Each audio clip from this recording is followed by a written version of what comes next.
menjawab beberapa pertanyaan tadi. Yang pertama adalah pembiayaan di DJPI, fokusnya ada dua. Yang pertama pembiayaan infrastruktur PU dan kedua pembiayaan perumahan. Nah, untuk pembiayaan infrastruktur ini pada prinsipnya adalah sebagai alternatif karena memang APBN berdasarkan RPJMN itu hanya bisa membiayai sebesar 37%. Sehingga alternatifnya perlu kita gali, kita cari sehingga lebih banyak infrastruktur yang dibangun.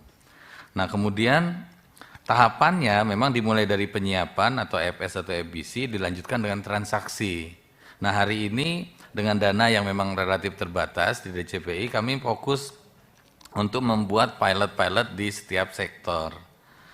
Lalu sebagai ilustrasi tadi pertanyaan dari Pak Edi Santana, KPBU ini ada dua macam Pak, ada yang tarif, ada juga yang berdasarkan layanan. Kalau yang tarif yang spam jalan tol itu sudah berjalan dan memang kami akan dorong yang terutama yang spam tadi untuk lebih cepat. Namun untuk ketersediaan layanan juga sudah banyak Pak, sudah ada yang berjalan. Di Sumatera Selatan itu Jalan Lingkar Palembang kita biayai dengan AP. Saat ini sedang disiapkan juga irigasi Komering Pak. Ini tinggal nunggu persetujuan, nanti kami proses ke keuangan lalu berjalan juga demikian. Nah, lalu Pak Sudewo tadi, beliaunya nggak hadir udah ya. Ya, tapi intinya readiness-nya sudah disiapkan, mudah-mudahan ini tetap berjalan, nanti kita tinggal cari dukungan pemerintah untuk bisa ditransaksikan.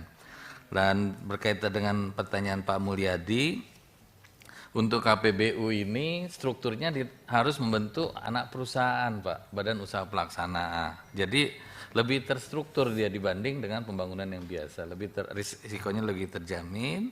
Kemudian perjanjian itu yang menyiapkan justru pemerintah. Ya, lalu untuk perubahan pemegang saham dan lain-lain harus mendapat izin menteri. Jadi lebih ketat sifatnya seperti itu. Lalu yang tadi terakhir dari Pak Ketua berkaitan dengan kawasan timur dan barat ya. Memang penetapan proyek ini tidak melulu dari kami Pak. Kami berkoordinasi juga dengan sektornya, misalnya dengan SDA, dengan yang lain-lain.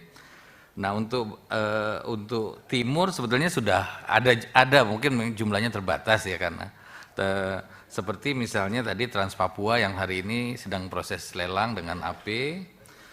Buton Muna memang hari ini masih dalam penyiapan studi Pak, FBC-nya sudah diselesaikan tahun ini. Namun untuk masuk ke program di fokus kita kan hari ini ada masuk di opor ya Pak ya, sehingga untuk memulai baru tadi mungkin akan didorong sedikit ke tahun mendatang seperti itu. Pada prinsipnya demikian. Mungkin itu yang bisa kami sampaikan. Terima kasih. Assalamualaikum warahmatullahi wabarakatuh.